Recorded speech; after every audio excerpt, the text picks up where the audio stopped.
Hi there. This is Jo Zuleika, founder of the group Women Who Lead with Heart, coming on live. And the topic for our week is being decisive when you're not sure of yourself. And specifically, how to be a strong, stand-up leader in a moment of crisis. So as leaders, sometimes we don't know what to do. Sometimes we're faced with really confusing circumstances that really have us stumped or put us in a tailspin. And this week was such a week for me. Some of you who know me, who are in my network, know that in addition to being a leadership coach, I am also a director of an international travel company. And I hire and train tour guides that work around the world. And this past week, the coronavirus went from something that was in the news that sort of tangentially was something we'd be aware of, that you'd hear about on NPR in the morning, to an at your front door crisis. We went from thinking that it was, strictly bound for China, where we don't happen to have tourists, tour guides, to an absolute inferno for our business, for our clients, for our tour guides, and for the world, right? And when we're in a crisis moment like this, things aren't clear. Things are really complicated. When we were forced with some really quick decisions to make, we weren't sure what the consequences of our actions would be. And in the absence of certainty, you still have to make a decision. So I want to talk about how we lead when we're not sure what to do, when we're just so confused, especially when there's some heightened sense of crisis. It can be confusing, it can be intense, it can be overwhelming, you can feel really unclear. And that can happen just on any normal Monday too, right? When you just don't know what to do. If you're stuck with a funky situation with an employee, or if you're just not sure what the right thing is. It doesn't have to be a global health crisis. But sometimes those are on our plates as well. So I want to talk a little bit about this. I've been a leader for many, many years, and I've dealt with many crises. And I realized this week that I do sort of know what to do. And that's why I wanted to talk about it with you tonight. If you're watching live, send me an emoji, say hello. If you're watching the replay, give me a hashtag replay in the comments so that I know who's out there. So we're talking about managing when you're in crisis, or managing when you're just so unclear and you don't know what to do, right? And even when I don't have the answers, I know what to do. And I'm going to give you a pathway, regardless of what your situation is, right? Whether it's a really challenging employee situation, or if it's some crisis that's hitting your business, or anything in between. Number one, you stop trying to figure it out. This is a huge one. Rather than going through all of the what if scenarios, you don't try to figure out what might come of the end or the outcome. You deal with what's right in front of you that is the most important and the most urgent. This is sort of a hard thing for our brains to do. Often what we want to do is try to figure it out and try to problem solve and try to come up with an answer. But when things are really unclear and you're not in control of all of the circumstances, you're not going to ever get there. I can't figure out what's going to happen with coronavirus for our company. I have no idea. No one does. And you probably don't have any real clarity on many things over which you don't really have ultimate control. So when you're really feeling overwhelmed, when you're really feeling like it's confusing and unclear, the first thing you should do is sit down and decide right now, what is the most important and urgent thing to figure out? And just ask yourself that question. Don't try to be tempted to figure out the if-then scenarios that might play out from that. You simply deal with the highest and most urgent request of you in that moment, and you keep doing that until things settle down. What does this moment need? What do these people in this room need?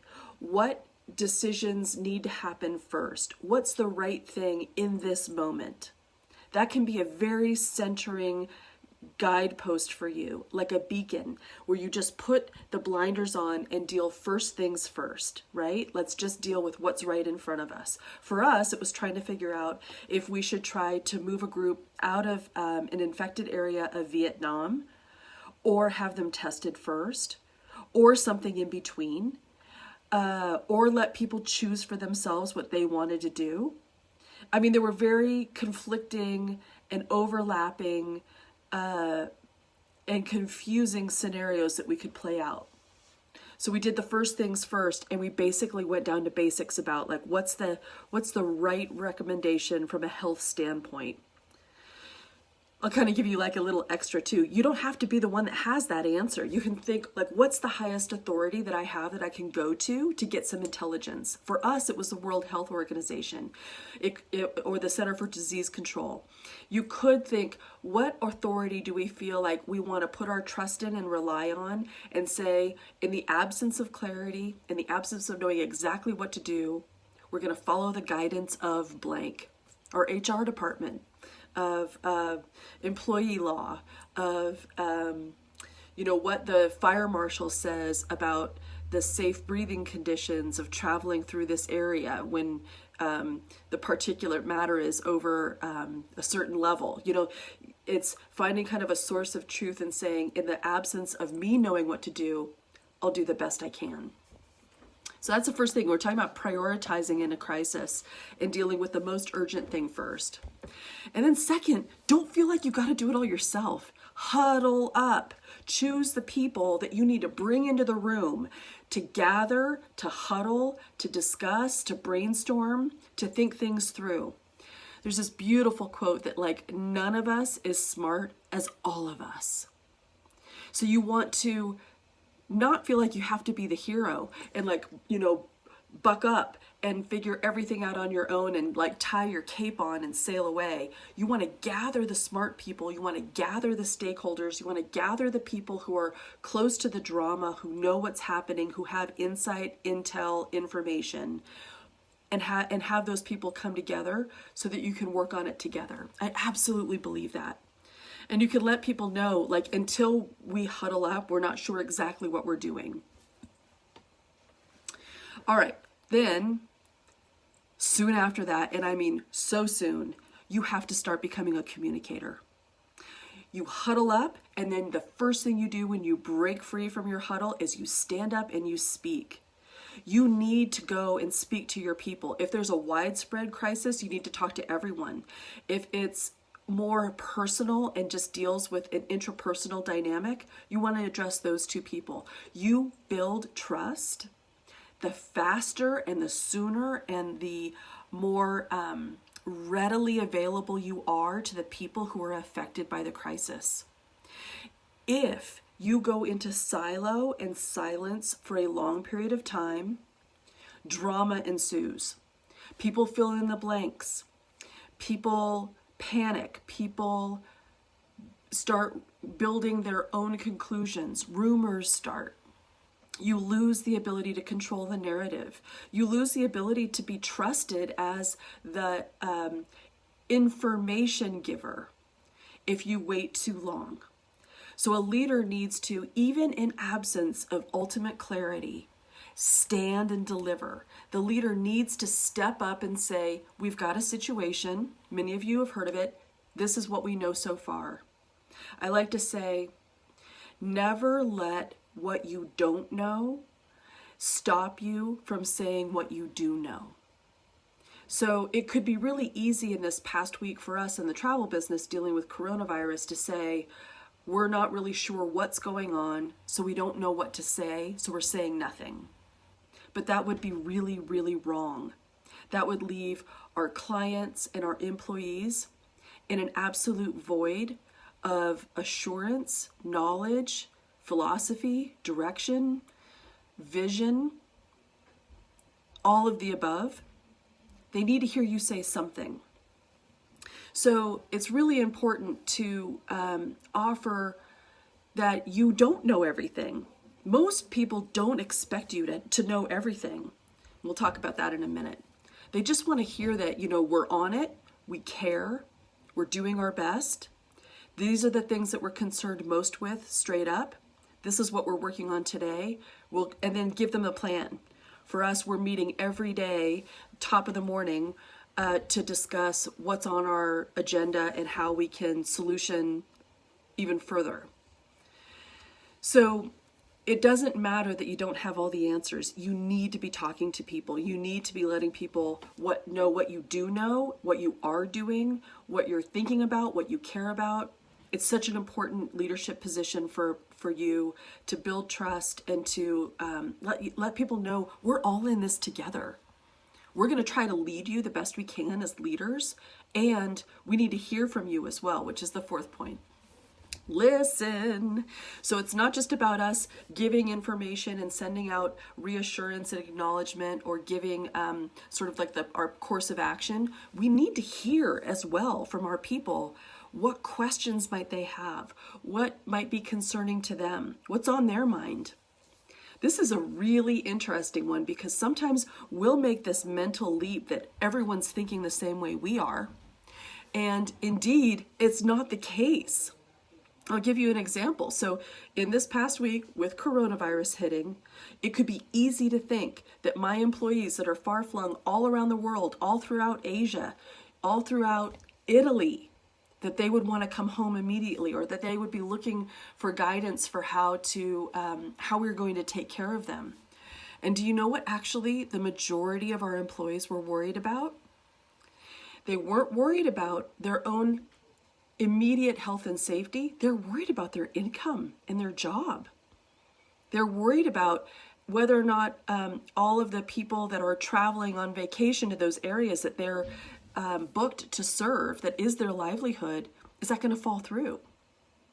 So you don't want to come at it from a leadership perspective, almost parental, to tell everybody, there, we've got it all handled, we're going to cancel everything, we're going to bring you all home, without knowing whether or not that's what people want to hear. It might be the right decision, but you want to be open and cognizant that there could be a variety of perspectives that you need to be receptive of and then speak to. Doesn't necessarily change your course of action, but don't assume that everyone is concerned about the exact same things that you are as a leader. It might really surprise you. So you want to listen and respond and allay fears if you can and give any information that you have. And the sooner you do this, again, the deeper the trust that is built and the greater the assumption is on the part of your employees and the people you supervise and the people you lead that you're in their court, that you care about them, that you're in it with them, and that you're trustworthy. So I'm wondering what you're thinking about this, or if you have questions. Times of crisis are huge opportunities for us to rise and do our best. And we don't have to be perfect. That's why I love talking about this, is that we are imperfect as leaders. We don't have all the answers.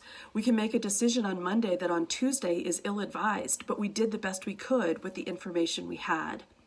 We need to be brave. We need to be open to being wrong. We need to do the best we can. And we need to collaborate with each other. We need to include people in the decision-making process and not own all that responsibility ourselves. We need to listen to people that are wise and have information and not hoard power or hoard knowledge or feel like we need to make the decision out of a sense of importance or, it's our position.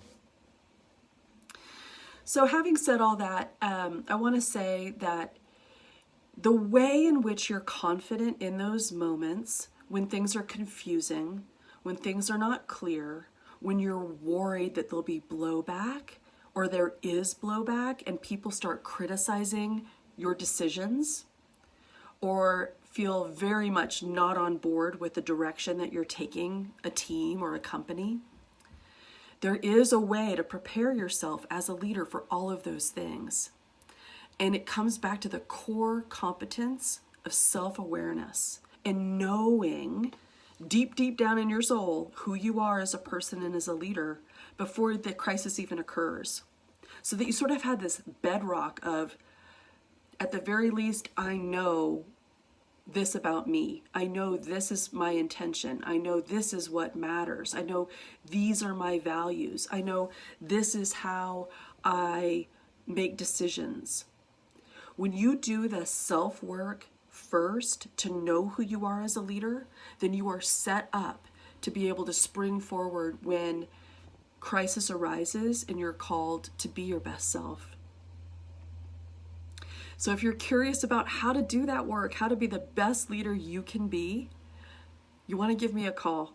That's the work that I do, grooming people to be self-confident, calm, self-aware, cognizant, solid in their soul leaders of themselves first, so that they then can be that type of person that other people need at a time of crisis, at a time of big decisions, at a time of uncertainty. Does that sound good? All right, that's what I've got for now. Thanks for joining me. See you soon.